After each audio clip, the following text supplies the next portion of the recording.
그녀의 얼굴에 커피가 쏟아질 때 교실 전체가 웃음바다가 됐습니다. 하지만 소라는 표정 하나 바꾸지 않았죠. 교실 구석 자리에 앉은 소라의 새하얀 교복 상의가 갈색 커피로 얼룩지고 그녀의 노트북은 이미 액체에 젖어 화면이 깜빡거렸습니다. 주변에서는 웃음소리가 멈추지 않았고 몇몇 학생들은 휴대폰으로 그 모습을 찍고 있었습니다. 그녀의 책상 위 공책에는 간첩의 딸이라는 낙서가 선명했습니다. 아, 미안. 손이 미끄러졌네. 정우가 씩 웃으며 말했습니다. 그의 친구들은 웃음을 참지 못하고 배를 잡았습니다. 소라는 천천히 가방에서 휴지를 꺼내 자신의 얼굴과 교복을 닦았습니다. 그녀의 눈빛에서 잠시 차가운 광채가 번뜩였지만 곧 다시 무표정으로 돌아왔습니다. 소라의 손이 미세하게 떨렸지만 아무도 그것을 알아채지 못했습니다. 괜찮아요. 소라의 목소리는 작지만 흔들림이 없었습니다. 누군가가 간첩의 딸이 화났나 봐라고 작게 속삭였고 다시 웃음이 터져 나왔습니다. 또 다른 학생은 북한에서는 커피 맛을 모른대. 처음 보는 거 아냐? 라고 말했고 더 큰 웃음이 터져 나왔습니다.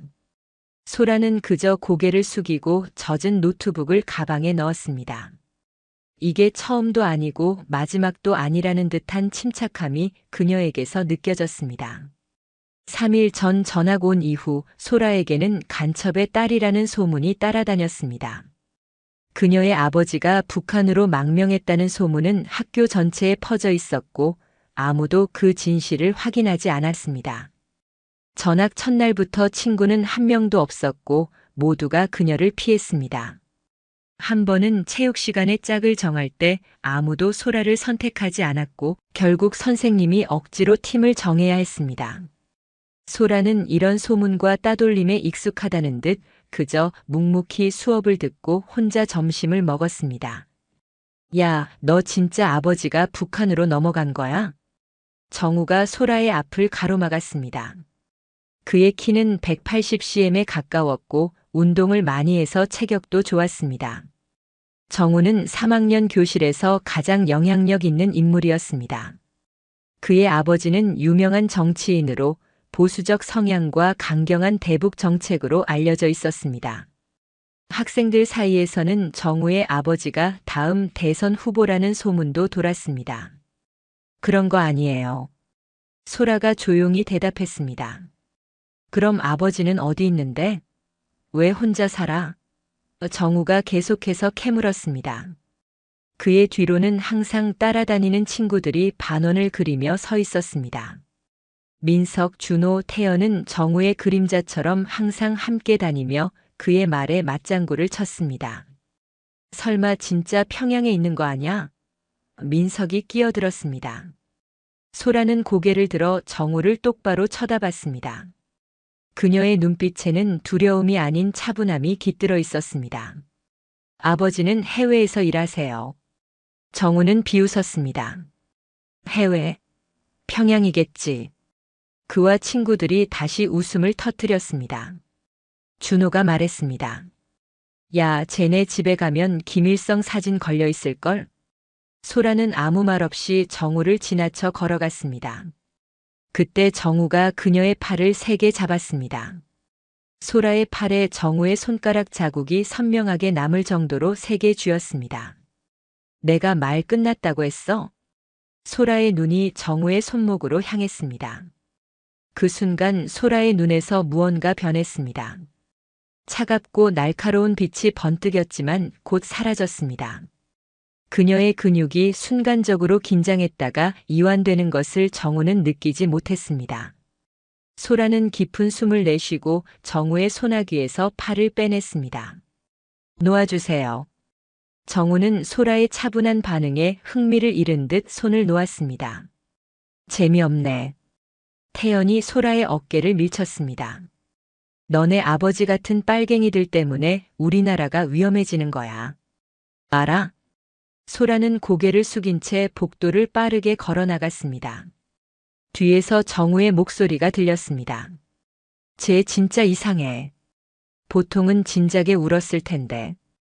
교실로 돌아온 소라는 자신의 책상으로 향했습니다. 책상 위에는 더 많은 낙서가 생겨 있었습니다. 북한으로 돌아가 빨갱이 간첩. 소라는 묵묵히 지우개로 낙서를 지웠습니다.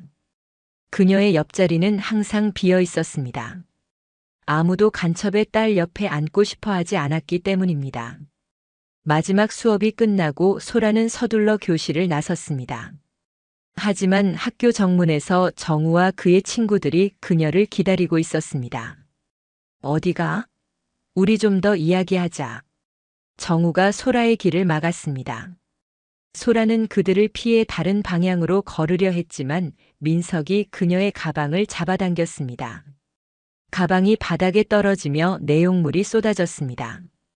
그 중에는 작은 수첩이 하나 있었는데 민석이 재빨리 그것을 집어들었습니다. 이게 뭐야? 비밀 암호인가? 민석이 수첩을 펼치며 놀렸습니다. 소라의 눈이 커졌습니다. 그거 주세요. 오호, 반응이 달라졌네. 정우가 웃었습니다. 뭔가 중요한 거구나. 소라가 수첩을 되찾으려 했지만 민석이 정우에게 던졌습니다. 정우가 수첩을 휘두르며 말했습니다. 이거 혹시 간첩 활동 기록이야? 북한에 보내는 정보. 소라의 얼굴이 처음으로 감정을 드러냈습니다. 불안과 초조함이 역력했습니다. 그냥 일기장이에요. 주세요. 정우는 수첩을 펼쳐 읽기 시작했습니다. 오늘도 아버지는 돌아오지 않았다. 언제쯤 우리가 정상적인 생활을 할 수 있을까? 흥미롭네.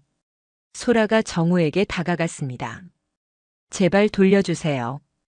정우는 소라를 밀쳐냈고 그녀는 바닥에 넘어졌습니다. 너네 같은 빨갱이 가족이 무슨 정상적인 생활이야? 너네는 이 나라에 있을 자격도 없어. 소라는 바닥에서 천천히 일어났습니다. 그녀의 눈에는 분노가 깃들어 있었지만 여전히 통제력을 잃지 않았습니다. 제 아버지는 빨갱이가 아니에요. 그럼 뭔데? 왜 증명을 못해? 정우가 소라에게 가까이 다가왔습니다. 너네 아버지가 뭐 하는지 학교에 와서 직접 설명해 보라고 해. 할 수 있어? 소라는 입술을 깨물었습니다. 그녀는 아무것도 말할 수 없었습니다. 그리고 그것이 정우에게는 또 다른 놀림거리가 되었습니다. 봐, 말도 못하잖아. 진짜 간첩이 틀림없어. 그때 학교 경비원이 다가왔습니다. 뭐 하는 거야, 애들아? 빨리 집에 가. 정우는 수첩을 바닥에 던지고 친구들과 함께 떠났습니다. 소라는 재빨리 수첩을 집어 가방에 넣었습니다. 경비원이 걱정스럽게 물었습니다. 괜찮니, 학생? 소라는 작게 고개를 끄덕였습니다. 네, 괜찮아요. 감사합니다. 저녁 소라는 한강변 고급 아파트 단지에 홀로 돌아왔습니다. 2개월 전 이사 온 이 아파트는 넓고 고급스러웠지만 가구는 거의 없었습니다. 오직 필요한 것들만 놓여 있을 뿐이었죠. 이전에 살던 5곳의 집도 마찬가지였습니다. 소라는 현관문 비밀번호를 누르고 들어섰습니다. 아버지? 소라가 불렀지만 대답은 없었습니다. 집안은 적막했습니다. 거실 벽에는 사진 한 장 없었고 부엌 식탁 위에는 그릇 하나와 젓가락 한 벌만 놓여 있었습니다. 그것은 마치 언제든 떠날 준비가 되어 있는 집 같았습니다. 소라는 한숨을 쉬며 책상에 앉았습니다. 노트북을 꺼내보니 아까 커피 사고로 완전히 망가져 있었습니다. 그녀는 서랍에서 새 노트북을 꺼냈습니다. 이미 여러 번 이런 일을 겪었던 것처럼 능숙하게 백업 파일을 새 노트북에 복구했습니다. 화면에는 암호화된 파일들이 여러 개 보였습니다. 벽면에 걸린 전화기가 울렸습니다. 일반 휴대폰이 아닌 유선 전화였습니다. 소라는 즉시 응답했습니다. 네, 아버지. 소라가 받자마자 말했습니다. 괜찮니? 남자의 목소리가 들렸습니다. 그 목소리는 따뜻했지만 어딘가 긴장감이 느껴졌습니다. 네, 다 괜찮아요. 그냥 좀 적응 중이에요. 오늘 학교에서 무슨 일 있었어? 너 목소리가 좀 다르구나. 남자의 목소리에서 걱정이 묻어났습니다. 소라는 잠시 망설였습니다. 아니에요. 그냥 또 소문이 돌고 있어요.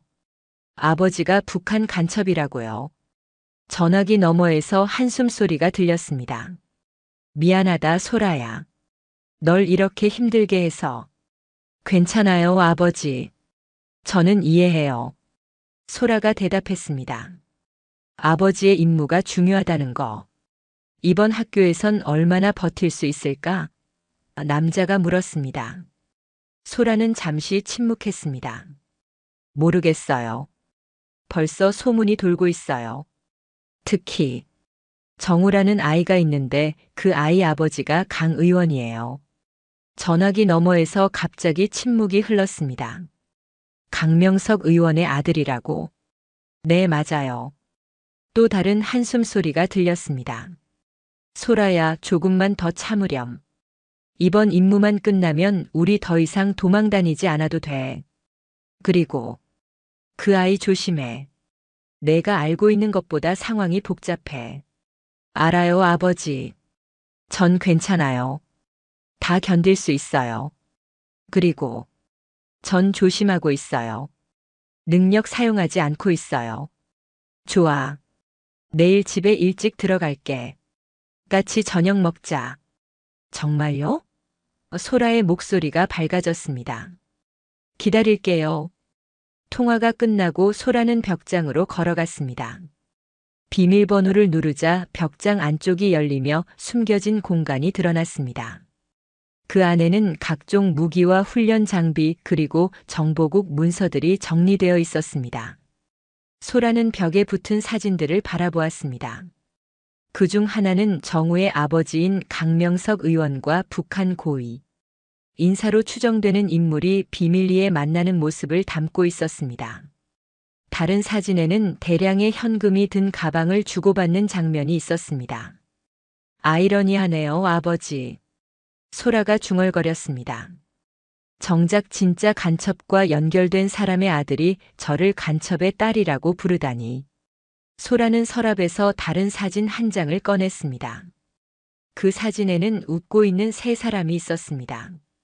소라의 아버지, 어머니, 그리고 어린 소라. 행복해 보이는 가족 사진이었습니다. 소라는 사진을 가슴에 안았습니다. 엄마, 우리 곧 정상적인 삶을 살 수 있을 거예요. 아버지가 약속했어요. 소라는 사진을 다시 서랍에 넣고 운동복으로 갈아입었습니다. 그녀는 숨겨진 공간 안에 마련된 훈련 공간으로 들어갔습니다. 벽에는 각종 무술 인증서와 메달들이 걸려 있었습니다. 태권도, 유도, 합기도 모두 소라의 이름으로 된 인증서였습니다. 소라는 모래주머니 앞에 섰습니다. 그녀는 깊게 숨을 들이마시고 집중했습니다. 그리고 갑자기 강력한 펀치를 날렸고 그 충격에 모래주머니가 크게 흔들렸습니다. 연이어 발차기, 팔꿈치 타격, 그리고 일련의 복합 기술을 구사했습니다. 소라의 동작은 놀라울 정도로 정확하고 강력했습니다. 어린 소녀의 몸에서 나올 수 없는 힘과 기술이 그녀의 몸에서 흘러나왔습니다. 조금만 더 참자. 소라가 스스로에게 말했습니다. 아버지의 임무가 끝날 때까지만. 1시간의 훈련이 끝나고 소라는 샤워를 하고 저녁을 준비했습니다. 오늘 아버지가 돌아온다고 했으니 오랜만에 제대로 된 식사를 해야 했습니다. 소라는 냉장고에서 재료를 꺼내 요리를 시작했습니다. 그녀의 손놀림은 요리에서도 능숙했습니다. 다음 날 체육 시간이었습니다. 학생들은 두 팀으로 나뉘어 피구를 하고 있었습니다. 소라는 항상 그랬듯 마지막으로 팀에 선발되었습니다. 아무도 간첩의 딸과 같은 팀이 되고 싶어 하지 않았죠. 소라는 우리 팀. 체육 선생님이 말했고 소라의 팀원들이 실망한 표정을 지었습니다. 정우의 팀이 공격을 시작했습니다. 첫 번째 공이 소라를 향해 날아왔고 그녀는 손쉽게 피했습니다. 그녀의 움직임은 자연스러웠지만 훈련받은 눈으로 보면 완벽한 타이밍과 자세를 유지하고 있었습니다. 두 번째, 세 번째 공도 마찬가지였습니다. 소라의 움직임은 최소한으로 제한된 듯 했지만 어떤 공도 그녀를 맞추지 못했습니다. 쟤 좀 이상해. 민석이 정우에게 말했습니다. 벌써 10번은 던졌는데 한 번도 못 맞췄어. 정우는 점점 짜증이 나는 듯 했습니다. 그는 공을 3개 잡고 소라를 노려봤습니다. 너 진짜 맞아볼래? 소라는 그저 고개를 숙인 채 준비 자세를 취했습니다. 정우가 온 힘을 다해 공을 던졌고 그 공은 소라의 얼굴을 정확히 겨냥하고 있었습니다. 순간 모두가 숨을 멈췄습니다. 그 공의 속도라면 맞으면 심각한 부상을 입을 수도 있었습니다. 그러나 소라는 마치 슬로 모션처럼 고개를 살짝 틀었고 공은 그녀의 귀를 스치며 지나갔습니다. 체육관이 순간 조용해졌습니다. 소라의 움직임은 너무 자연스러웠지만 동시에 불가능에 가까웠습니다. 그 속도로 날아오는 공을 그렇게 정확히 피하는 것은 보통 사람은 할 수 없는 일이었습니다. 야, 너 뭐야? 정우가 소리쳤습니다. 그런 움직임 어디서 배웠어? 소라는 대답하지 않고 그저 자리로 돌아갔습니다. 그녀의 팀원들은 이제 놀란 눈으로 소라를 바라보았습니다. 혹시 태권도 같은 거 배웠어? 한 여학생이 조심스레 물었습니다. 소라는 작게 고개를 끄덕였습니다. 조금요. 체육 선생님이 휘슬을 불어 게임을 재개했고 소라는 다시 평범한 학생처럼 행동했습니다. 하지만 정우와 그의 친구들의 눈에 그녀는 이제 단순한 간첩의 딸이 아닌 다른 무언가로 보였습니다. 그들의 눈에는 의심과 경계심이 서려 있었습니다. 수업이 끝나고 소라가 교실로 돌아가는 길 복도에서 정우와 그의 친구들이 그녀를 기다리고 있었습니다.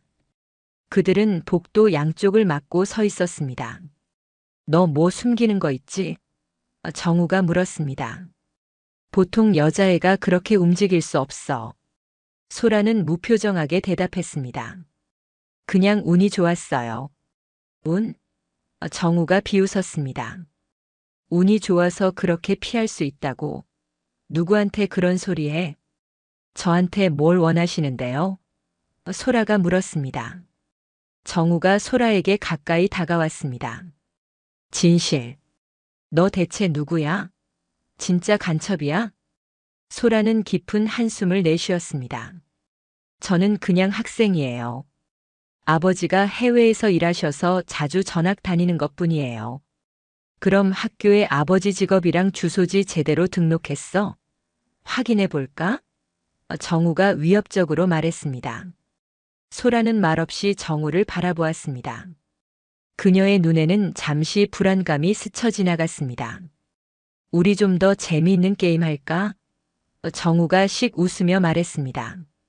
영상이 기대가 되신다면 좋아요와 구독 부탁드립니다. 여러분이 주변에 이런 상황이 있다면 어떻게 대처하실 건가요? 댓글로 남겨주세요. 통계에 따르면 학교 폭력 피해자의 절반은 주변인의 도움으로 상황이 개선된다고 합니다.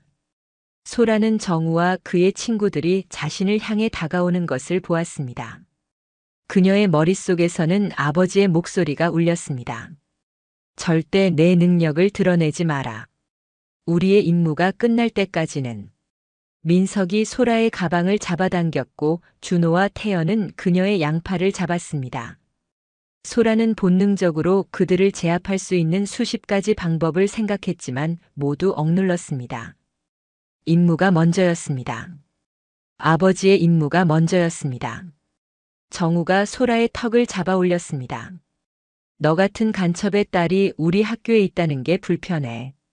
내일까지 전학 가. 아니면. 소라의 눈이 차갑게 빛났습니다. 그녀의 근육이 긴장했고 잠시 동안 그녀는 자신을 억제하기 위해 투쟁했습니다. 소라의 눈에서 차가운 빛이 어른거리는 그 순간 복도 끝에서 목소리가 들려왔습니다. 뭐 하는 거야, 너희들? 모두가 그 방향을 바라보았습니다. 그곳에는 교복을 입은 한 여학생이 서 있었습니다. 하연이었습니다. 소라와 같은 반이지만 지금까지 한 번도 말을 섞어본 적 없는 학생이었죠. 넌 빠져, 하연아. 우리 일에 끼어들지 마. 정우가 짜증스럽게 말했습니다. 하연은 천천히 걸어왔습니다. 그녀의 걸음걸이는 자신감이 넘쳤고 눈빛은 단호했습니다. 집단 괴롭힘은 범죄야. 그만해. 정우는 비웃었습니다. 뭐? 너까지 간첩 편을 들어? 하연은 스마트폰을 들어 보였습니다. 난 지금 녹화 중이야. 그리고 벌써 5분 전에 선생님께 문자 보냈어. 곧 오실 거야. 준호와 태연이 불안한 듯 서로를 쳐다보았습니다. 정우는 주먹을 꽉 쥐었지만 곧 소라를 놓아주었습니다. 재수없게. 가자. 정우와 그의 친구들이 복도를 떠나자 하연이 소라에게 다가왔습니다. 괜찮아? 소라는 놀란 표정으로 하연을 바라보았습니다. 왜 도와준 거야? 하연은 어깨를 으쓱했습니다. 그냥 정우가 하는 행동이 못마땅했거든. 그리고 사실 나도 전학생이었어. 2년 전에 왔지만 처음엔 많이 힘들었어. 소라는 하연에게 감사 인사를 했고 둘은 함께 교실로 돌아갔습니다. 처음으로 소라에게 말을 건네는 학생이 생긴 것입니다. 그날 이후 하연은 소라의 유일한 친구가 되었습니다. 점심시간에 함께 밥을 먹고 수업이 끝나면 함께 집에 가는 사이가 되었죠. 그러나 정우와 그의 친구들의 괴롭힘은 끝나지 않았습니다. 오히려 그들은 더 은밀하고 교묘한 방법으로 소라를 괴롭혔습니다. 그녀의 체육복을 숨기거나 신발에 물을 붓거나 익명으로 꾸민 협박 쪽지를 책상에 놓아두는 등의 행동이었죠. 일주일 후 소라의 아버지는 다시 출장을 떠났습니다. 그는 일주일 안에 돌아오겠다고 약속했지만 소라는 이런 약속이 지켜지지 않을 때가 많다는 것을 알고 있었습니다. 아버지의 임무가 항상 우선이었으니까요. 어느 날 점심시간 하연이 흥분한 표정으로 소라에게 다가왔습니다. 소라야, 내일 우리 반 체육대회 예선 있잖아. 혹시 달리기 좀 해줄 수 있어? 우리 반에서 최소은이 다리를 다쳐서 선수가 부족해. 소라는 망설였습니다. 나는 운동을 잘. 거짓말하지 마. 하연이 웃으며 말했습니다. 내가 체육 시간에 움직이는 거 봤어. 넌 엄청 잘해. 그냥 숨기고 있을 뿐이지. 소라는 놀랐습니다. 하연이 그녀의 능력을 눈치챈 것입니다. 걱정 마. 하연이 속삭였습니다. 내 비밀은 내가 지켜줄게. 대신 우리 반 좀 도와줘. 정훈의 반이랑 경기하는데 이기면 정말 통쾌할 것 같아. 소라는 조심스럽게 고개를 끄덕였습니다. 알았어. 해볼게. 다음 날 체육대회 예선이 시작되었습니다. 달리기 종목에서 소라는 2학년 대표로 출전했고 정우는 3학년 대표였습니다. 출발선에 선 소라는 긴장된 표정이었습니다. 그녀는 자신의 능력을 얼마나 드러내야 할지 고민하고 있었습니다. 너무 빨리 달리면 의심을 살 테고 너무 느리게 달리면 반 친구들을 실망시킬 것입니다. 준비. 심판이 외쳤습니다. 소라는 깊은 숨을 들이마셨습니다. 출발. 소라는 평범한 고등학생처럼 달리기 시작했습니다. 처음에는 중간 정도의 속도를 유지했습니다. 그러나 정우가 그녀를 추월하며 비웃는 표정을 짓자 소라의 내면에서 무언가가 일어났습니다. 그녀는 속도를 높였고 점점 앞선 선수들을 하나씩 추월했습니다. 결승선을 앞두고 소라는 정우의 바로 뒤에 있었습니다. 그때 정우가 뒤를 돌아보았고 소라가 바짝 쫓아오는 것을 보고 놀란 표정을 지었습니다. 그는 발을 더 빨리 움직여 달렸지만 소라도 속도를 높였습니다. 결승선까지 단 몇 미터. 소라는 순간 결정을 내렸습니다. 그녀는 마지막 힘을 내어 정우를 추월했고 그를 앞선 채 결승선을 통과했습니다. 관중석에서 환호성이 터져 나왔습니다. 소라의 반 친구들이 기뻐 뛰며 소리쳤습니다. 하연이 달려와 소라를 꽉 안았습니다. 해냈어. 정말 대단해. 그러나 정우의 표정은 분노로 가득했습니다. 그는 소라를 노려보며 작게 속삭였습니다. 너 대체 뭐야? 소라는 대답하지 않고 친구들의 축하를 받았습니다. 처음으로 그녀는 학교에서 누군가에게 인정받는 기분을 느꼈습니다. 그러나 그 기쁨은 오래가지 않았습니다. 체육대회가 끝나고 소라가 탈의실로 향하는 길, 정우와 그의 친구들이 그녀를 가로막았습니다. 이거 봐. 정우가 스마트폰을 들어 보였습니다. 화면에는 소라의 달리기 모습이 슬로 모션으로 재생되고 있었습니다. 일반 고등학생이 이렇게 달릴 수 없어. 너의 발 움직임, 자세, 호흡까지. 전부 전문 육상선수 수준이야. 소라는 입술을 깨물었습니다. 자신이 너무 많이 드러냈다는 것을 깨달았습니다. 내가 뭔지 알아냈어. 정우가 위협적으로 다가왔습니다. 너 북한에서 특수 훈련 받은 거지. 우리나라에 침투하기 위해 보낸 스파이.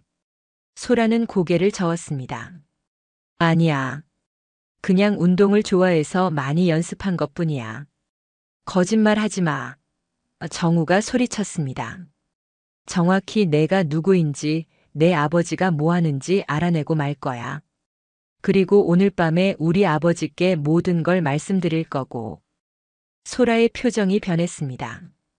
그녀의 눈에 불안감이 스쳤습니다.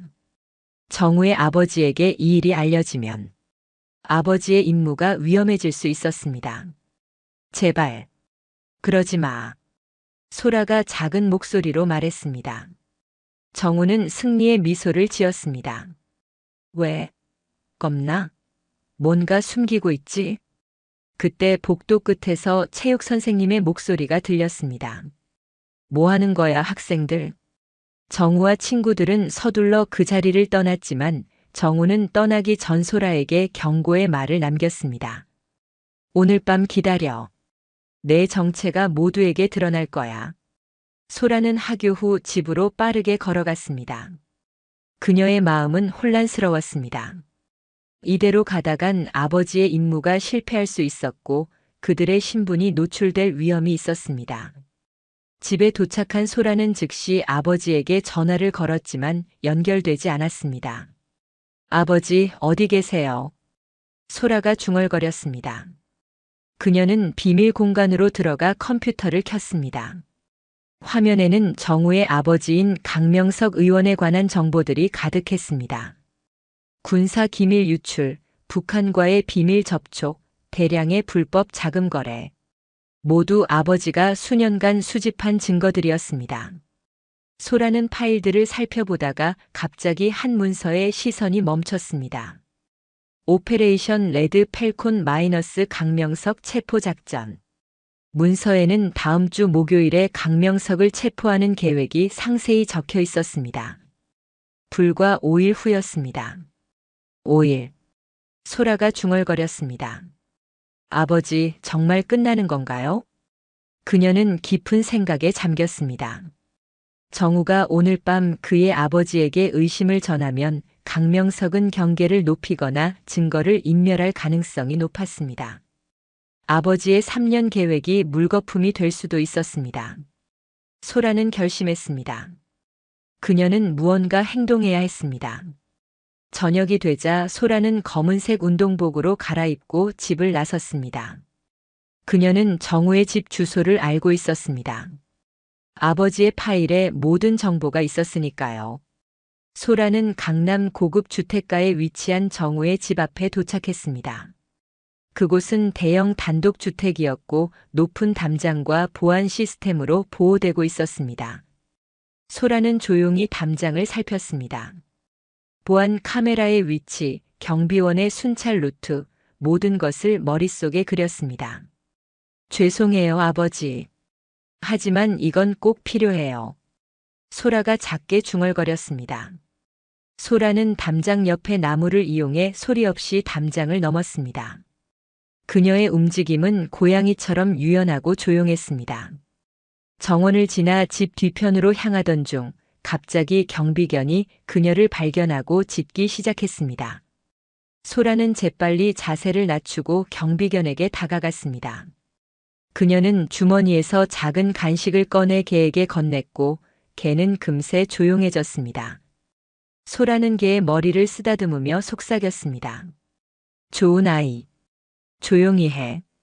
소라는 2층 창문을 통해 정우의 방을 찾아냈습니다. 불이 켜져 있었고 정우가 전화 통화를 하는 모습이 보였습니다. 소라는 담쟁이 덩굴을 타고 조용히 2층으로 올라갔습니다. 창문 가까이에서 그녀는 정우의 대화를 엿들을 수 있었습니다. 내 아버지. 정말이에요. 그 여자의 절대 보통이 아니에요. 특수 훈련을 받은 것 같아요. 네. 아버지도 그 애에 대해 알고 계셨어요. 이름이 김소라라고요. 네, 맞아요. 그럼 정말 간첩인 거예요? 소라의 심장이 빠르게 뛰었습니다. 강명석이 이미 그녀의 이름을 알고 있다니. 이건 예상치 못한 상황이었습니다. 네, 알겠어요. 내일 학교에서 더 지켜볼게요. 아버지가 보내주신 사람들이 올 거라고요. 알겠어요. 소라는 빠르게 생각했습니다. 강명석이 내일 학교에 사람들을 보낸다면 그녀는 위험에 처할 것입니다. 더 중요한 것은 아버지의 신분이 탄로날 수도 있다는 것이었습니다. 그때 갑자기 정우가 창밖을 바라보았고 소라와 눈이 마주쳤습니다. 정우의 눈이 커졌고 그의 입이 벌어졌습니다. 뭐야? 소라는 망설임 없이 창문을 열고 방 안으로 뛰어들었습니다. 정우가 소리를 지르려 했지만 소라가 재빨리 그의 입을 막았습니다. 소리 지르지 마. 해치려는 게 아니야. 소라가 차분하게 말했습니다. 정우는 공포에 질린 눈으로 소라를 바라보았습니다. 소라는 천천히 손을 떼고 물러섰습니다. 내가 무슨 짓을 하려는 거야? 정우가 떨리는 목소리로 물었습니다. 소라는 깊은 숨을 내쉬었습니다. 진실을 말해주러 왔어. 정우는 믿을 수 없다는 표정이었습니다. 진실? 내가 간첩이라는 진실? 소라는 고개를 저었습니다. 아니, 그 반대야. 소라는 주머니에서 작은 메모리 카드를 꺼냈습니다. 이걸 봐. 여기에 내 아버지의 모든 범죄 증거가 있어. 북한과의 비밀 거래, 군사 기밀 유출, 불법 자금 세탁. 정우는 혼란스러운 표정이었습니다. 무슨 소리야? 우리 아버지는 애국자야. 그런 짓을 할 리가 없어. 소라는 메모리 카드를 정우의 컴퓨터에 꽂았습니다. 화면에는 수십 개의 사진과 동영상이 나타났습니다. 강명석이 북한 관계자들과 만나는 장면, 기밀 문서를 전달하는 장면, 대량의 현금을 받는 장면. 정우의 얼굴이 창백해졌습니다. 이건 조작이야. 그럴 리가 없어. 소라는 차분하게 말했습니다. 내 아버지는 국가정보원 요원이야. 3년간 내 아버지를 감시해왔어. 우리가 자주 이사 다니고 내가 학교에서 간첩의 딸이라고 불리는 이유는 아이러니하게도 진짜 간첩을 잡기 위해서였어. 정우는 말을 잃었습니다. 그는 화면의 증거들을 바라보며 점점 충격에 빠져갔습니다. 내 아버지는 5일 후에 체포될 거야. 소라가 계속해서 말했습니다. 하지만 내가 오늘 밤 그에게 나에 대한 의심을 전하면 모든 계획이 물거품이 될 수 있어. 그가 증거를 인멸하고 도주할 수도 있어. 정우는 혼란스러운 표정으로 소라를 바라보았습니다. 왜 이걸 나한테 보여주는 거야? 소라는 잠시 침묵했다가 대답했습니다. 너에게 선택권을 주기 위해서야. 내 아버지의 편에 설 것인지 아니면 국가의 편에 설 것인지. 정우의 눈에 눈물이 고였습니다. 그는 화면의 증거들을 계속 바라보았고 그의 손이 떨렸습니다. 어떻게 이럴 수 있지? 아버지가. 소라는 조용히 말했습니다. 모든 선택에는 결과가 따라. 내 아버지는 자신의 선택을 했고 이제 너의 선택만 남았어. 정우는 소파에 앉아 얼굴을 손으로 가렸습니다. 그는 흐느끼기 시작했습니다. 나는 어떻게 해야 하지? 소라는 메모리 카드를 꺼냈습니다. 내 아버지에게 연락하지 마. 그리고 내 아버지에게도 아무 말도 하지 마. 5일만 기다려. 그게 너에게도 내 가족에게도 가장 좋은 선택일 거야. 소라는 창문으로 다시 향했습니다. 그녀는 떠나기 전에 정우를 돌아보았습니다. 미안해, 정우. 하지만 모든 건 진실이야. 소라는 밤의 어둠 속으로 사라졌습니다. 정우는 그녀가 떠난 창문을 바라보며 눈물로 가득 찬 얼굴로 앉아 있었습니다. 다음 날 아침 소라는 불안한 마음으로 학교에 도착했습니다.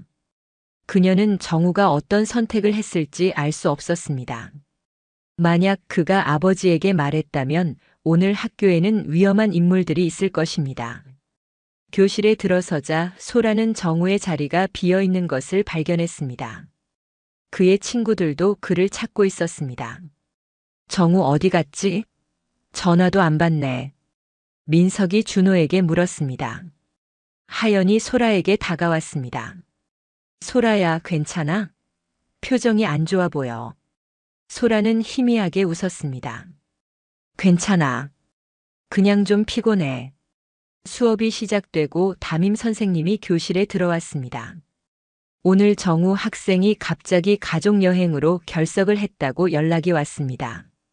모두 수업 준비해 주세요. 소라는 놀란 표정을 감출 수 없었습니다. 가족여행? 그것은 강명석이 도주를 준비하고 있다는 뜻일 수도 있었습니다. 정우가 아버지에게 모든 것을 말한 것일까요? 소라는 즉시 화장실로 가서 아버지에게 전화를 걸었습니다. 하지만 여전히 연결되지 않았습니다. 제발 아버지. 소라가 교실로 돌아오는 길 복도에서 낯선 남자 2명이 그녀를 쳐다보고 있었습니다. 그들은 일반인처럼 보였지만 소라는 즉시 그들이 전문 요원임을 직감했습니다. 그들의 서 있는 자세, 주변을 살피는 눈빛, 모든 것이 훈련받은 사람의 특징을 가지고 있었습니다. 소라는 평소처럼 행동하려 했지만 심장은 빠르게 뛰고 있었습니다. 그녀는 교실로 들어가 자리에 앉았고 창문을 통해 학교 정문을 주시했습니다. 그곳에도 몇 명의 수상한 인물들이 서 있었습니다. 소라야. 하연의 목소리에 소라는 깜짝 놀랐습니다. 너 정말 괜찮아? 얼굴이 창백해. 소라는 하연을 바라보았습니다. 그녀는 결정을 내려야 했습니다. 이대로 학교에 남아있다면 강명석의 사람들에게 붙잡힐 가능성이 높았습니다. 하지만 도망친다면 아버지의 작전에 방해가 될 수도 있었습니다. 하연아. 소라가 천천히 말했습니다. 나 잠시 나가야 할 것 같아. 하연은 의아한 표정이었습니다. 지금? 수업 중인데? 소라는 창문 밖을 다시 한번 바라보았습니다. 수상한 남자들이 학교 건물로 들어오는 것이 보였습니다. 미안해, 하연아. 나중에 다 설명해 줄게. 소라가 가방을 챙기며 말했습니다. 하연은 소라의 팔을 잡았습니다. 뭔가 위험한 일이 있는 거야? 내가 도울 수 있어? 소라는 잠시 망설였습니다. 하연은 지금까지 소라에게 유일하게 친절을 베푼 사람이었습니다. 그녀는 하연을 위험에 빠뜨리고 싶지 않았습니다. 그냥 내가 나가는 것을 선생님께 말하지 말아줘. 그게 날 도울 수 있는 최선이야. 하연은 걱정스러운 표정이었지만 고개를 끄덕였습니다. 조심해. 소라는 교실을 빠져나와 비상구로 향했습니다. 그러나 복도 끝에서 아까 본 2 남자가 다가오고 있었습니다. 소라는 재빨리 방향을 바꿔 화장실로 들어갔습니다. 창문을 통해 밖으로 나갈 계획이었습니다. 화장실 창문을 열던 소라의 귀에 갑자기 휴대폰 벨소리가 들렸습니다. 그녀의 휴대폰이 아니었습니다. 소라가 주변을 살피자 한 칸의 화장실 문이 살짝 열려 있었고 그 안에 누군가가 있었습니다. 소라는 경계하며 그쪽으로 다가갔습니다. 문을 천천히 열자 정우가 화장실 바닥에 웅크리고 앉아 있었습니다. 그의 얼굴은 겁에 질려 있었고 손에는 휴대폰을 쥐고 있었습니다. 정우? 소라가 놀라서 물었습니다. 정우는 소라를 보고 깜짝 놀랐습니다. 소라. 소라는 화장실 문을 닫고 정우 앞에 쪼그려 앉았습니다. 내가 왜 여기 있어? 가족여행 간다며? 정우의 눈에 눈물이 고였습니다. 난 도망쳤어. 어젯밤에 내가 간 후. 난 모든 파일을 다시 봤어. 그리고 아버지 서재에 들어가 봤지. 거기에 내가 보여준 것과 같은 문서들이 있었어. 소라는 놀랐습니다. 그래서? 난 아버지에게 물어보고 싶었어. 하지만 감히 그럴 수 없었어. 정우의 목소리가 떨렸습니다. 대신 난 삼촌에게 전화했어. 경찰청에 계신 삼촌. 모든 걸 말했어. 소라의 눈이 커졌습니다. 뭐라고? 삼촌은 내게 즉시 집을 나오라고 했어. 그리고 아버지에게 아무 말도 하지 말라고. 정우가 계속했습니다. 난 새벽에 몰래 나와서 학교에 왔어. 하지만 저 남자들이 날 찾고 있어. 소라는 이해했습니다. 정우는 자신의 아버지를 배신하고 국가의 편에 선 것입니다. 그리고 이제 강명석의 사람들이 그를 찾고 있었습니다.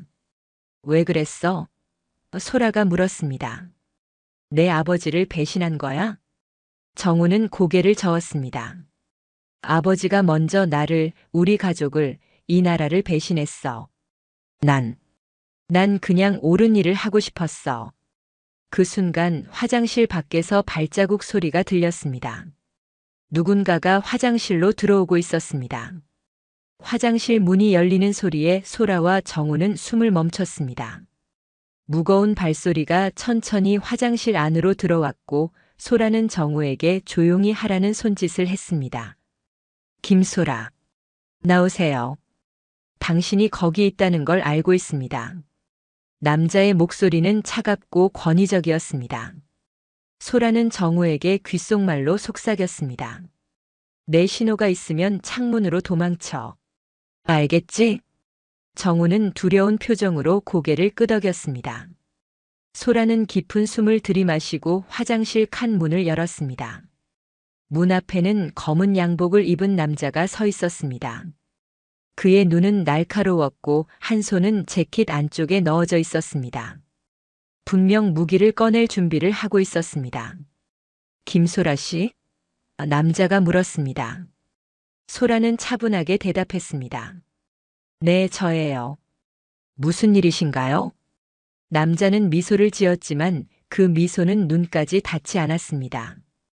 당신 아버지가 많이 걱정하고 계십니다. 같이 가주셨으면 합니다. 소라는 즉시 이 남자가 거짓말을 하고 있다는 것을 알아차렸습니다. 아버지라면 절대 낯선 사람을 보내지 않았을 것입니다. 특히 소라가 위험에 처했을 때는 더욱 그럴 것입니다. 제 아버지요? 정말요? 그렇다면 암호를 말해보세요. 남자의 눈이 잠시 흔들렸습니다. 암호라니요? 소라는 재빨리 행동했습니다. 그녀는 물비누 디스펜서를 잡아 남자의 얼굴에 내용물을 뿌렸습니다.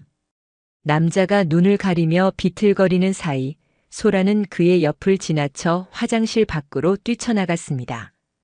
지금 소라가 정우에게 소리쳤습니다. 정우는 재빨리 창문으로 향했고 소라는 화장실 문을 강하게 닫아 잠갔습니다. 남자가 문을 두드리며 소리쳤습니다. 문 열어. 도망칠 수 없어. 소라와 정우는 창문을 통해 밖으로 나갔습니다. 1층이었기 때문에 높이는 문제가 되지 않았습니다. 두 사람은 학교 담장을 향해 달렸습니다. 어디로 가야 하지? 정우가 숨을 헐떡이며 물었습니다. 소라는 주변을 빠르게 살폈습니다. 학교 정문에는 이미 여러 명의 수상한 남자들이 서 있었습니다. 그들은 분명 강명석의 사람들이었을 것입니다. 후문으로 가자. 그곳은 사람이 적을 거야. 두 사람은 학교 건물 뒤를 돌아 후문으로 향했습니다. 그러나 후문에도 두 명의 남자가 지키고 있었습니다. 소라는 정우를 체육창고 뒤로 끌어당겼습니다. 이제 어쩌지? 정우가 걱정스럽게 물었습니다. 소라는 잠시 생각에 잠겼습니다. 그녀는 단순히 도망치는 것보다 더 중요한 것이 있다는 것을 알았습니다. 아버지의 작전, 그리고 강명석의 체포가 더 중요했습니다. 정우야, 너 아버지가 집에 있을까? 정우는 고개를 저었습니다. 아니, 오늘 아침 일찍 국회에 갔어. 중요한 회의가 있다고 했어. 소라는 결심했습니다. 우리는 내 삼촌에게 가야 해. 그가 우리를 도울 수 있어. 하지만 어떻게? 학교는 이미 봉쇄됐어. 소라는 주변을 다시 한번 살폈습니다. 학교 담장 너머에 자전거 있어? 정우는 고개를 끄덕였습니다. 학교 앞 자전거 보관소에 세워뒀어. 좋아, 계획이 있어. 소라는 정우에게 작전을 설명했고 두 사람은 체육창고로 들어갔습니다. 창고 안에는 체육 수업에 사용되는 각종 장비들이 있었습니다.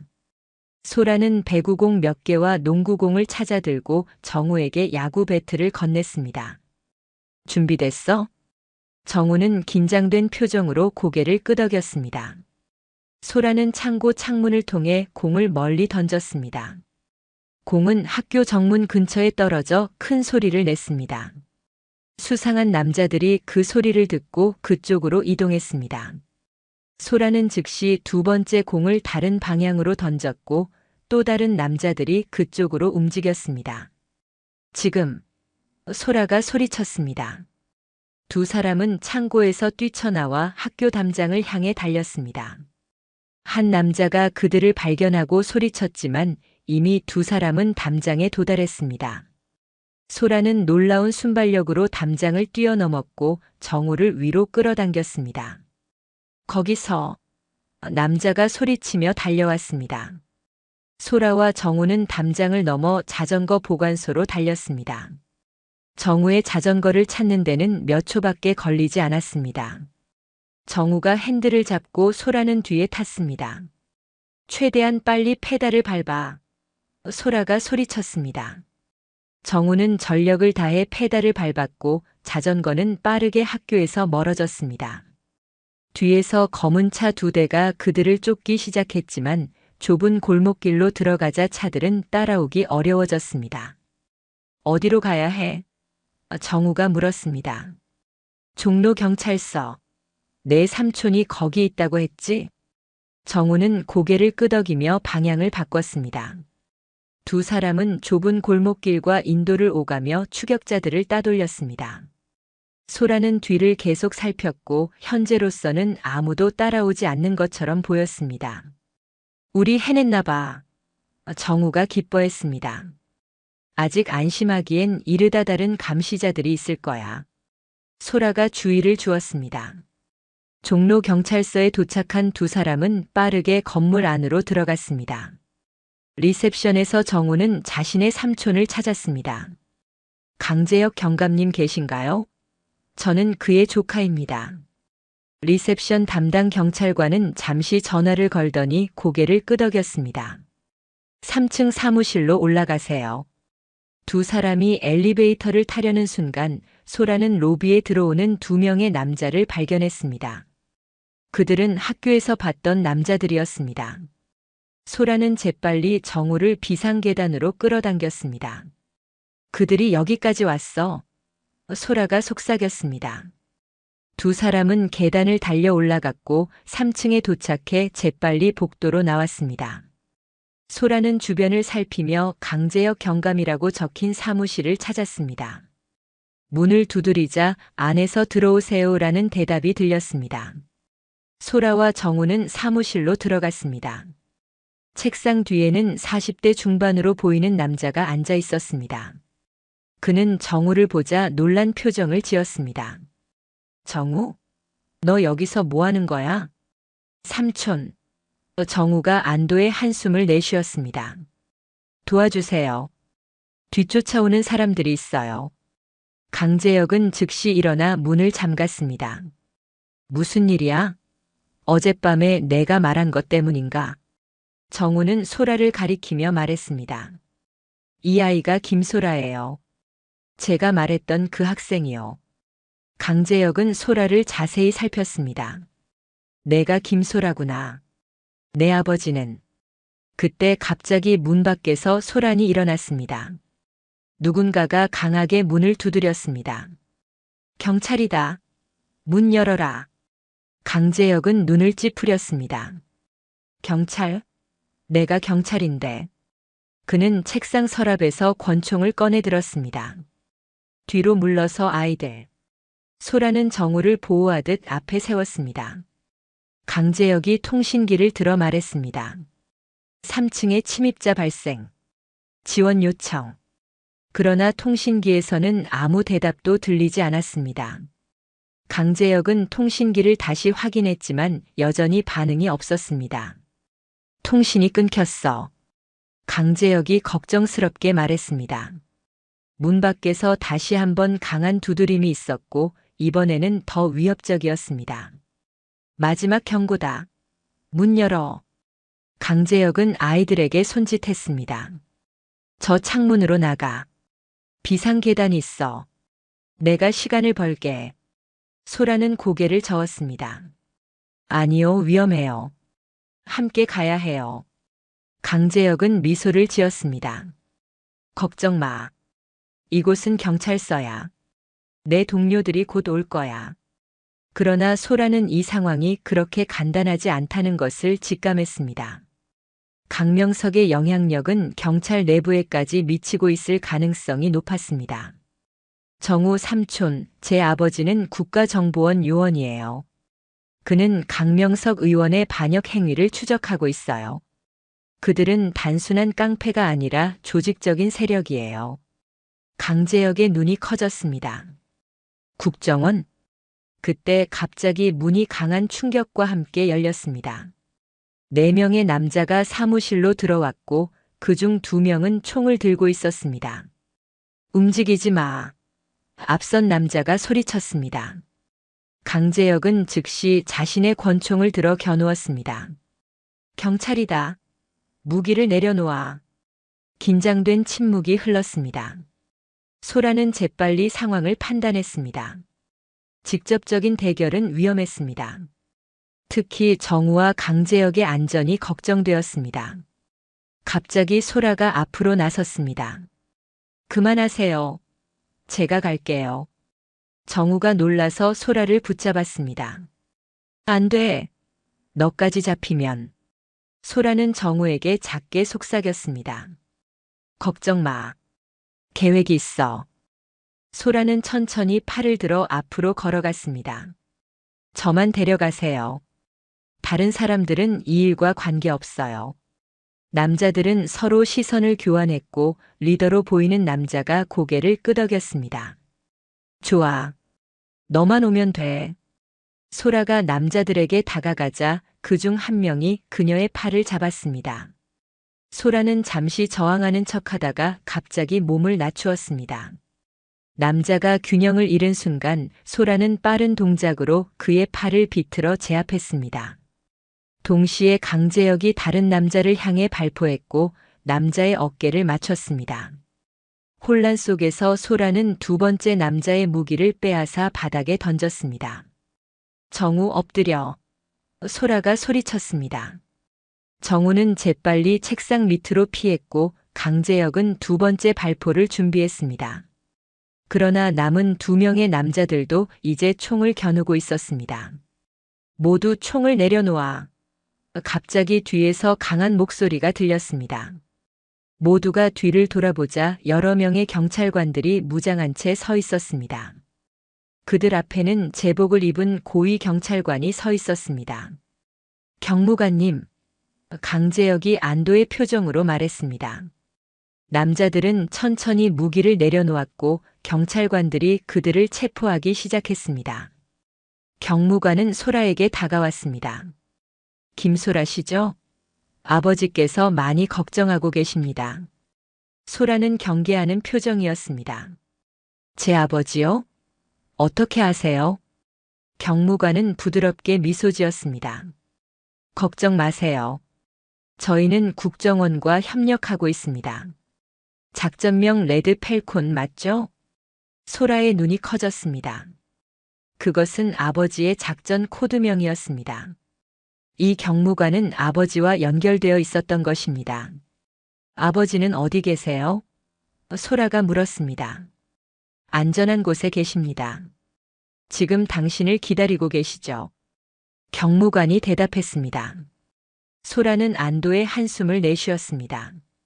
그러나 그녀의 마음은 여전히 불안했습니다. 강명석은 여전히 자유롭게 활동하고 있었고 그의 체포 작전은 아직 5일이나 남아 있었습니다. 경무관님, 강명석 의원이 이미 경계 태세에 들어갔을 거예요. 그가 도주하려 할 가능성이 높아요. 경무관은 고개를 끄덕였습니다. 알고 있습니다. 그래서 작전을 앞당겼습니다. 지금 이 순간에도 체포팀이 국회로 향하고 있습니다. 소라의 눈이 다시 한번 커졌습니다. 작전이 앞당겨졌다고요?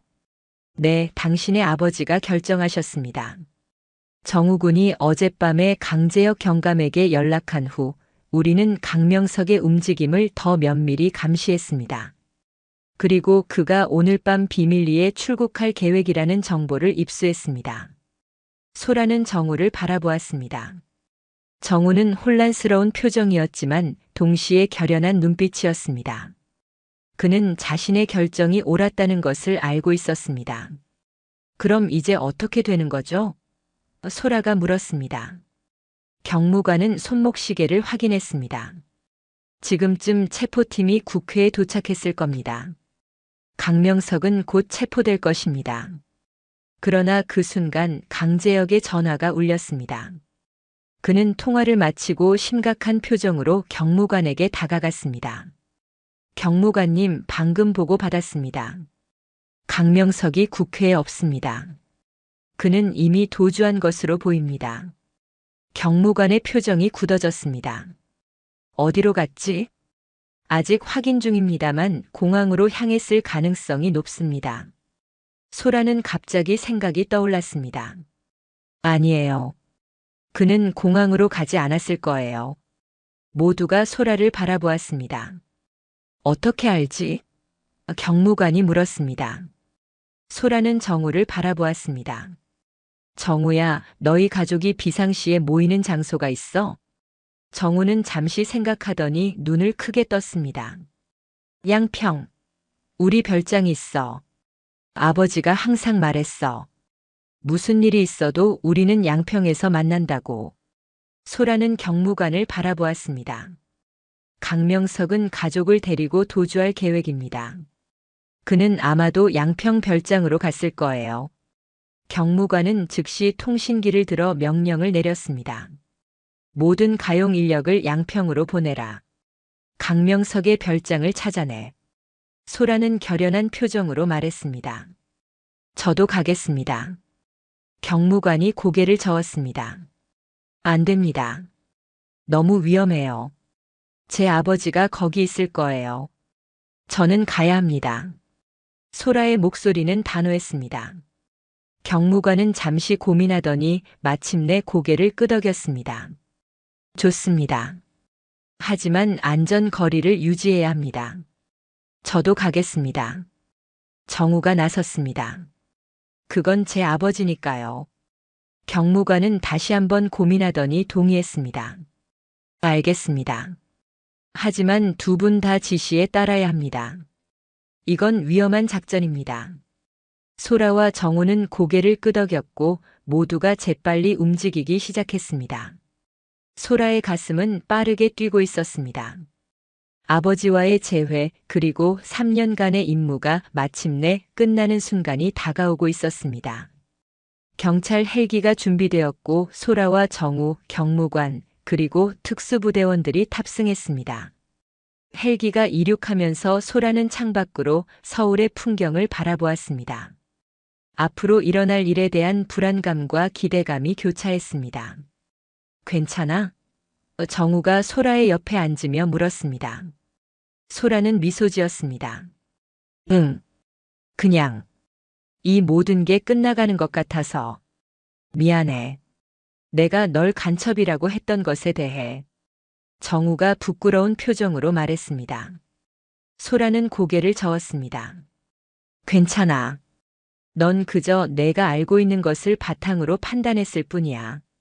오히려 난 내가 자랑스러워. 진실을 위해 용기 있는 선택을 했으니까. 정우는 쓸쓸하게 웃었습니다. 그래도 내 아버지야. 이게 옳은 일인 것 같으면서도 한편으로는 배신자가 된 것 같아. 소라는 정우의 손을 잡았습니다. 넌 배신자가 아니야. 넌 그저 옳은 일을 선택했을 뿐이야. 헬기는 계속해서 양평을 향해 날아갔고 소라는 창밖의 어둠 속에서 별장의 불빛을 찾기 시작했습니다. 그리고 마침내 숲속에 숨겨진 큰 별장이 보였습니다. 저기에요. 소라가 가리키며 말했습니다. 경무관도 확인하고 통신기로 명령을 내렸습니다. 대상 발견. 모든 부대는 준비하라. 작전을 시작한다. 헬기는 별장에서 조금 떨어진 곳에 착륙했고 특수부대원들이 먼저 내렸습니다. 경무관은 소라와 정우에게 강조했습니다. 두 분은 여기 있어야 합니다. 상황이 안전해지면 연락하겠습니다. 소라는 불안한 표정으로 고개를 끄덕였습니다. 그러나 그녀의 마음은 이미 별장 안에 있는 아버지를 걱정하고 있었습니다. 특수부대원들이 별장을 포위하기 시작했고 경무관도 작전 지휘를 위해 움직였습니다. 소라와 정우는 헬기 옆에서 상황을 지켜보았습니다. 소라야. 정우가 갑자기 소라의 팔을 잡았습니다. 저기 봐. 소라가 정우가 가리키는 방향을 보니 별장 뒤편에서 한 남자가 조용히 빠져나오고 있었습니다.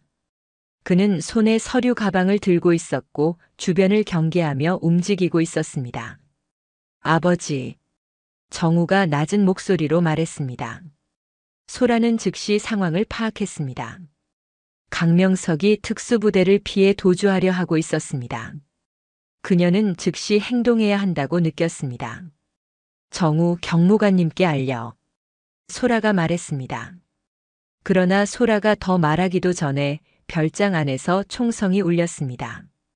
특수부대와 강명석의 경호원들 사이에 교전이 시작된 것이었습니다. 혼란 속에서 소라는 강명석이 더 빠르게 움직이는 것을 보았습니다. 그는 숲으로 향하고 있었고 그곳에는 아마도 미리 준비해둔 탈출 수단이 있을 것입니다. 소라는 순간적으로 결정을 내렸습니다. 정우, 난 가봐야 해. 뭐? 안 돼. 너무 위험해. 정우가 소라의 팔을 잡았습니다. 소라는 정우의 손을 부드럽게 떼어냈습니다. 걱정 마.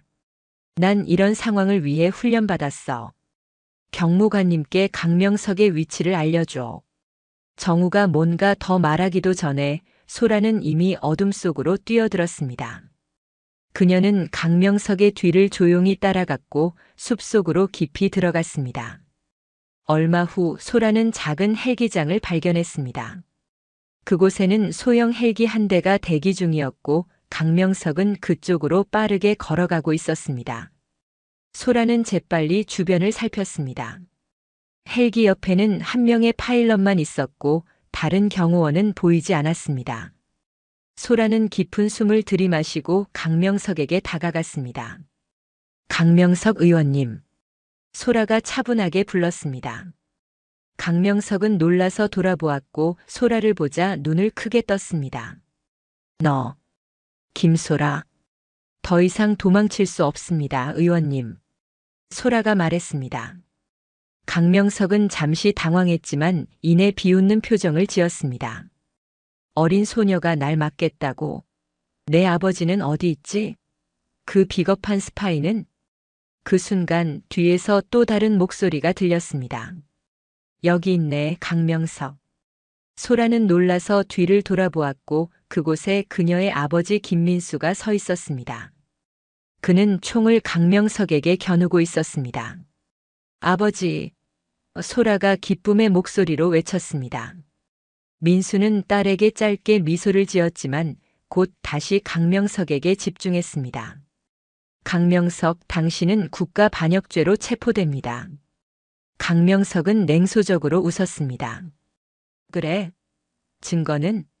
모든 증거는 이 가방 안에 있고 곧 불타버릴 텐데.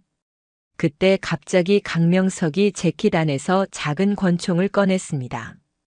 소라는 순간적으로 반응했습니다. 그녀는 빠른 속도로 강명석에게 달려들어 그의 팔을 잡았고 총이 하늘을 향해 발사되었습니다. 소라.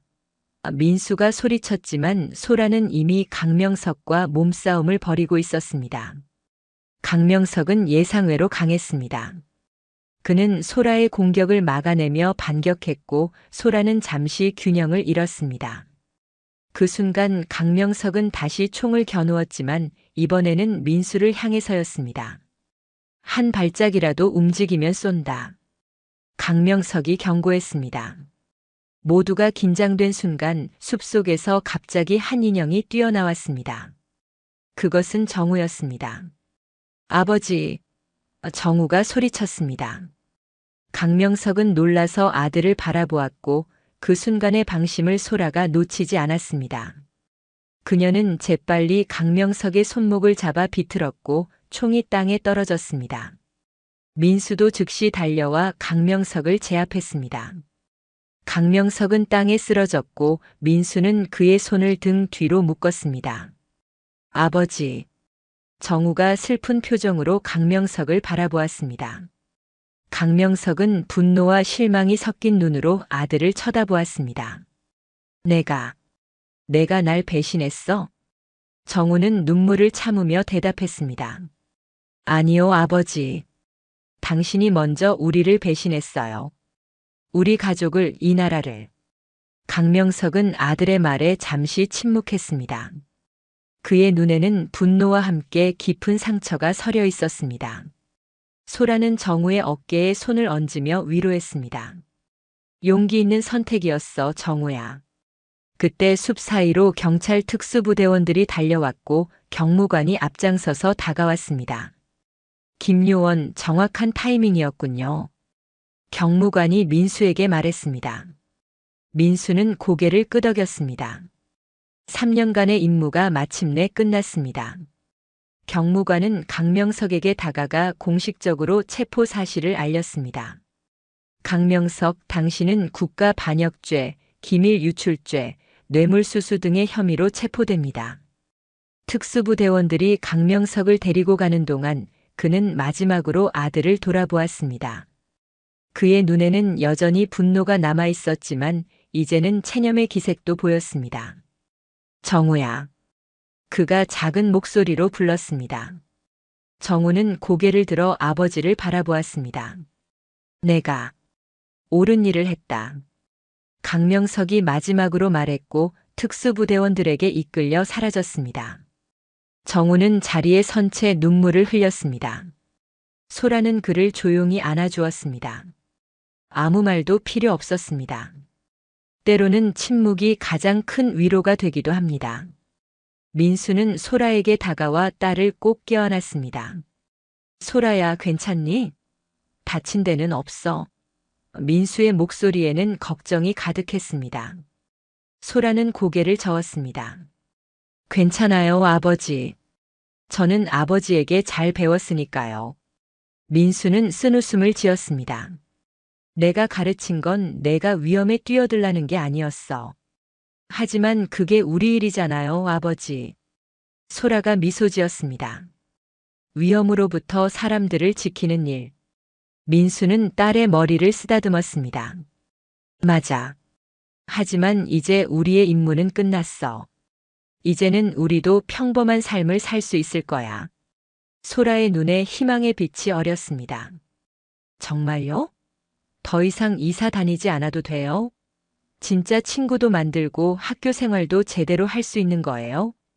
민수는 고개를 끄덕였습니다. 그래, 약속해.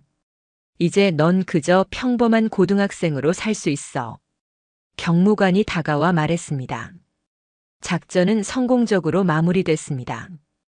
별장에서 북한 측과의 통신 장비와 비밀 문서들을 모두 확보했습니다. 강명석의 자백을 받아내면 모든 관련자들을 체포할 수 있을 겁니다. 민수는 고개를 끄덕였습니다. 3년간의 노력이 마침내 결실을 맺었군요. 국가에 큰 공을 세웠습니다. 김요원. 이제 휴식을 취해도 될 때입니다. 경무관이 미소 지었습니다. 민수는 소라를 바라보며 말했습니다. 그래요. 이제는 딸과 함께 평범한 시간을 보낼 차례입니다. 헬기를 타고 서울로 돌아오는 길 소라는 창밖을 내다보며 생각에 잠겼습니다. 3년간의 이중생활, 학교에서의 따돌림, 그리고 오늘의 사건까지. 그녀의 삶은 결코 평범하지 않았습니다. 하지만 이제 모든 것이 끝났습니다. 이제 그녀는 그저 김소라, 평범한 고등학생이 될 수 있었습니다. 정우는 소라 옆에 조용히 앉아 있었습니다. 그의 눈은 여전히 슬픔으로 가득했지만 그 안에는 결연함도 있었습니다. 이제 어떻게 될까? 정우가 물었습니다. 소라는 정우의 손을 잡았습니다. 모든 게 잘 될 거야. 우리 모두에게. 정우는 약하게 미소 지었습니다. 고마워, 소라야. 내가 없었다면 나는 아직도 진실을 모른 채 살고 있었을 거야. 아니야, 정우. 넌 스스로 진실을 보고 옳은 선택을 했어. 그게 가장 중요한 거야. 날이 밝았고 서울의 아침이 시작되었습니다. 뉴스에서는 강명석 의원의 체포 소식이 대대적으로 보도되었습니다. 국가 반역죄, 비밀 정보 유출, 뇌물수수 등 수많은 혐의가 그에게 씌워졌고 관련 조직원들도 속속 체포되기 시작했습니다. 한편 소라와 그녀의 아버지는 국정원 사무실에 있었습니다. 민수는 3년간의 임무 보고서를 제출하고 있었고 소라는 대기실에서 기다리고 있었습니다. 소라 씨. 한 요원이 그녀를 불렀습니다. 누군가 당신을 만나고 싶어 합니다. 소라가 고개를 들자 대기실 문 앞에 하연이 서 있었습니다. 소라는 놀라서 자리에서 일어났습니다. 하연이? 하연은 미소를 지으며 다가왔습니다. 정우한테 전화가 왔어. 내가 여기 있다고 해서. 소라는 혼란스러운 표정이었습니다. 근데 어떻게 여기 들어올 수 있었어? 하연은 작게 웃었습니다. 사실, 나도 특별한 사람이야. 그때 민수가 대기실로 들어왔고 하연을 보자 미소 지었습니다. 박 요원의 딸이군요. 아버지께서 잘 있으신가요? 소라는 더욱 혼란스러워졌습니다. 무슨, 아버지 하연이를 알아요? 민수는 고개를 끄덕였습니다. 박 요원은 나의 파트너였어. 우리가 강명석을 감시하는 동안 그의 딸 하연이는 너를 지켜봤지. 소라는 하연을 바라보았습니다. 그럼, 너도 나처럼. 하연은 미소를 지었습니다. 그래, 나도 요원의 딸이야. 그래서 내가 특별하다는 걸 금방 알아봤어. 그리고 너를 친구로 사귀고 싶었고. 소라의 눈에 눈물이 맺혔습니다. 그녀가 외롭다고 느낄 때마다 옆에 있어준 하연이 단순한 그부가 아니라 그 같은 처지의 친구였다는 사실이 그녀의 마음을 따뜻하게 했습니다. 고마워, 하연아. 진짜 친구가 되어줘서. 하연은 소라를 안아주었습니다. 이제 우리는 그냥 평범한 학생으로 살 수 있어. 둘 다. 민수는 두 소녀를 바라보며 미소 지었습니다. 그래, 이제 너희는 그저 평범한 학생으로 살아가면 돼. 그것이 우리가 바라는 것이니까. 일주일 후 소라는 새로운 학교로 전학했습니다. 더 이상 간첩의 딸이라는 소문은 없었고 그저 평범한 전학생으로 환영받았습니다. 하연도 같은 학교로 전학했고 정우 역시 이모의 집에서 지내며 그 학교에 다니게 되었습니다. 첫날 세 사람은 학교 옥상에 모였습니다. 가을 하늘은 맑고 푸르렀고 시원한 바람이 불어왔습니다. 어때, 새 학교 생활? 하연이 물었습니다. 소라는 미소 지었습니다. 좋아. 정말 좋아. 처음으로 내가 진짜 나로 살 수 있는 것 같아. 정우는 고개를 끄덕였습니다. 나도 그래. 비록 아버지의 일 때문에 많은 것이 변했지만, 이제는 내가 선택한 삶을 살 수 있어. 소라는 정우의 어깨를 가볍게 쳤습니다. 넌 정말 용기 있는 선택을 했어, 정우야. 난 내가 자랑스러워. 나도 너희 둘이 자랑스러워. 하연이 웃으며 말했습니다. 이제 우리는 그냥 평범한 학생으로 살아갈 수 있어. 소라는 하늘을 바라보았습니다. 평범한 학생. 그래, 이제 우리는 그냥 평범하게 살면 돼. 그러나 그녀의 말과는 달리 소라의 눈에는 여전히 특별한 빛이 어려 있었습니다. 그녀는 결코 평범하지 않았고 앞으로도 그럴 것입니다. 하지만 이제 그녀는 자신의 진정한 정체성을 받아들이고 자신의 선택에 따라 살아갈 수 있었습니다. 교실로 돌아가는 길, 소라는 복도에서 낯선 여학생과 마주쳤습니다. 여학생은 불안한 표정으로 주변을 둘러보고 있었고 몇몇 남학생들이 그녀를 조롱하는 것처럼 보였습니다. 소라는 잠시 망설였지만 곧 결심한 듯 그쪽으로 걸어갔습니다. 안녕, 난 소라야. 너 혹시 도움이 필요해? 여학생은 놀란 표정으로 소라를 바라보았고 천천히 미소를 지었습니다. 응, 고마워. 난 민지야. 소라는 민지의 손을 잡고 따뜻하게 미소 지었습니다. 괜찮아, 민지야. 이제 넌 혼자가 아니야. 그렇게 소라의 새로운 일상이 시작되었습니다. 더 이상 그녀는 숨지 않아도 되었고 자신의 능력을 부정하지 않아도 되었습니다. 그녀는 이제 자신의 강점을 다른 이들을 돕는 데 사용할 수 있었습니다. 한 달 후 소라의 집에서 작은 파티가 열렸습니다. 민수는 정식으로 국정원에서 휴가를 얻었고 이제 그는 평범한 아버지로 살아가고 있었습니다. 소라, 하연, 정우, 그리고 새 친구 민지까지 모두가 모여 즐거운 시간을 보내고 있었습니다. 자, 건배. 민수가 주스 잔을 들며 말했습니다. 우리의 새로운 시작을 위해. 모두가 잔을 들어 부딪혔고 웃음소리가 집안을 가득 채웠습니다. 저녁이 깊어가고 친구들이 모두 돌아간 후 소라는 베란다에 서서 밤하늘을 바라보았습니다. 민수가 그녀 옆에 와 서서 함께 하늘을 바라보았습니다. 무슨 생각을 그렇게 해? 민수가 물었습니다. 소라는 미소 지었습니다. 그냥, 이게 현실인지 믿기지 않아요. 정말 우리가 평범하게 살 수 있는 건가요, 아버지?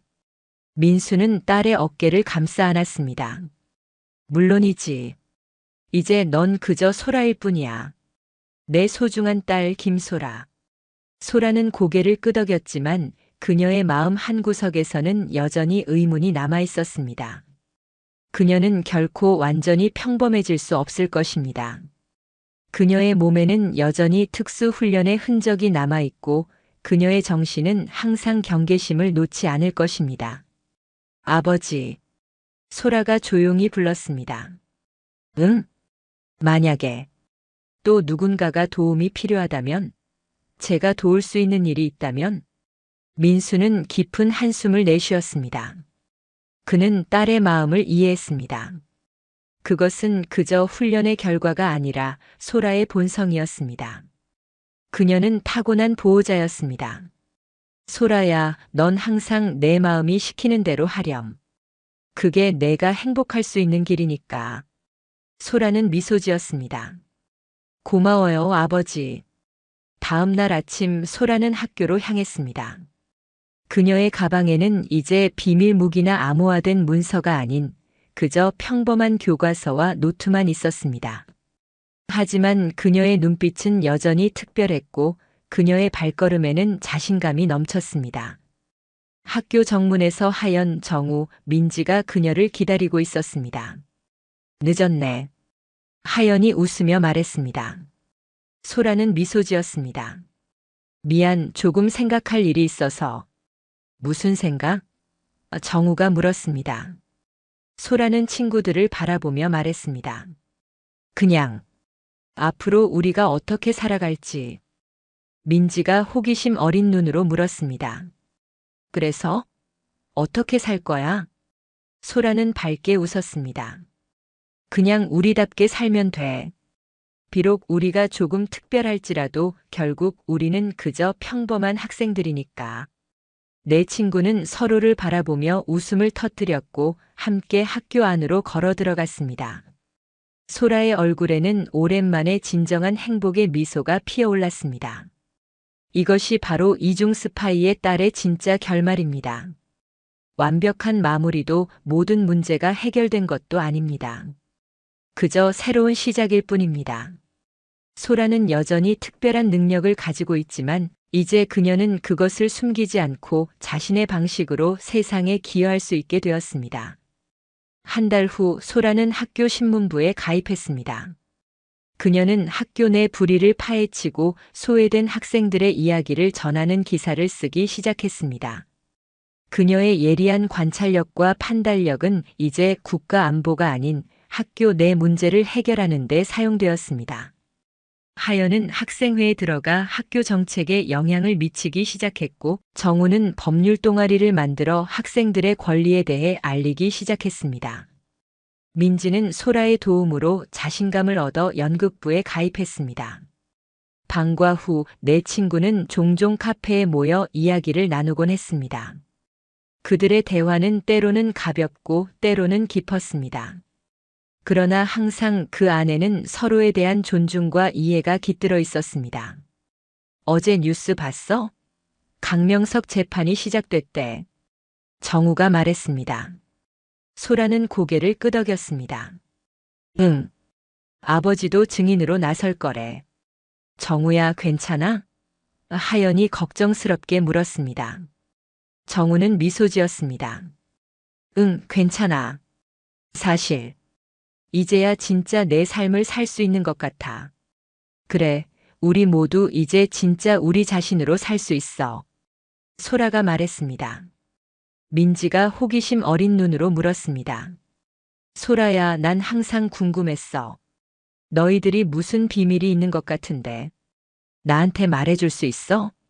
세 친구는 서로를 바라보았고 잠시 침묵이 흘렀습니다. 그리고 소라는 결심한 듯 입을 열었습니다.